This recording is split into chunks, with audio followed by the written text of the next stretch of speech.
When patients visit a dental website, first we got to think about how are they visiting these websites. You know, 80% of the traffic that we see across the portfolio is on mobile devices. So Mhm. you have to prioritize mobile first. And so with that as a backdrop, what patients want to see when they come to your website, first of all, is some personality. You want to have some pictures of the office. You want to have some pictures of the dentist specifically. But they also are there to take care of business. They want the information that they're looking for and they want it quickly. And so for most of our clients, the most important thing when they land on the website is having the phone number really prominent, easy to click to make the phone call happen, because we know that dentistry happens over the phone. Now, there are some exceptions to that. Some practices have true online scheduling via something like LocalMed or NextHealth that allows patients to actually pick an appointment. If that's the case for them, we do think that having the book an appointment online as the primary button, the right move, because people like that ease of scheduling. However, what we see, Eric, most of the time is that websites just have a contact us form that generates an Mhm. email and it goes to somebody's inbox. If that's the case for a dentist, we do not recommend that they put the request appointment button Yeah. as the primary. Even even if that is the most used mechanism on their site, the chances of that responding in a time that the consumer finds timely so misleading. I mean, I would imagine if they're not responding within minutes, that person's probably finding the next office and the next if somebody's going to respond to it promptly.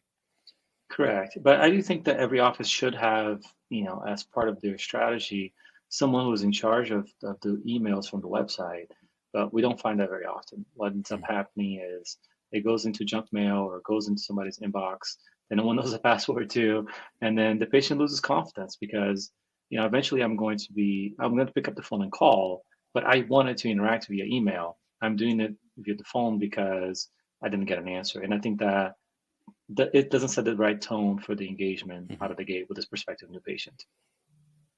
It's interesting you mentioned the online scheduling. I find it interesting that we are one of the few service industries in dental that have not really embraced online scheduling and the digital the push.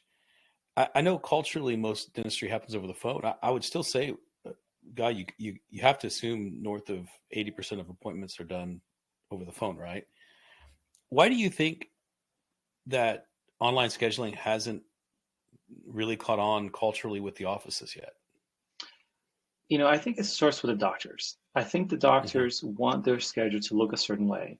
When they want to do the big procedures, when they want to do hygiene, how they Mm. organize the day to day of the office. I think that plays a role. I think the second piece of it is that in dentistry, because you have to verify insurance and deal with that kind of stuff, you eventually are going to need to have a phone call with the patient Right. anyways, right? And so I've heard people ask me, well, if I have to call them back to verify insurance, why do I bother with online scheduling? Hmm. But I think to us, to me, the difference is if I go online and I pick my appointment slot and I know that I give my credit card information, perhaps I am more committed to showing up to that appointment.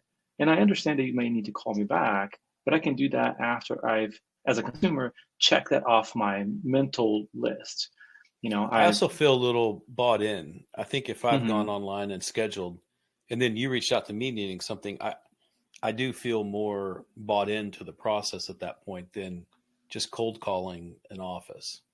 Yeah, and I think there are some offices that are a little bit more efficient operationally that can do the whole thing via email, right? And so perhaps you call them back, leave a voice message, or send an email and with the follow-up items that you need. But I think the resistance is the front desk knows that they need to call someone. It's easier for them to just have someone on the phone and get the information they need. And so they push for what it's easier for them, as opposed to trying to meet the patients where they're at. Mhm. So to recap, on the first page of the site, I got us off track a little bit. On the first page of the site, the personality of the office, pictures of the interior, picture of the staff, picture of the dentist, followed by a really strong call to action, and that is either the online scheduling if you have it, then a phone number if you don't have online scheduling, and last and certainly very very least is a contact us form that probably doesn't get checked. Does that That's about correct. sum it up? That All sums right. it up. Well, that's it. That's your daily bite of dental marketing.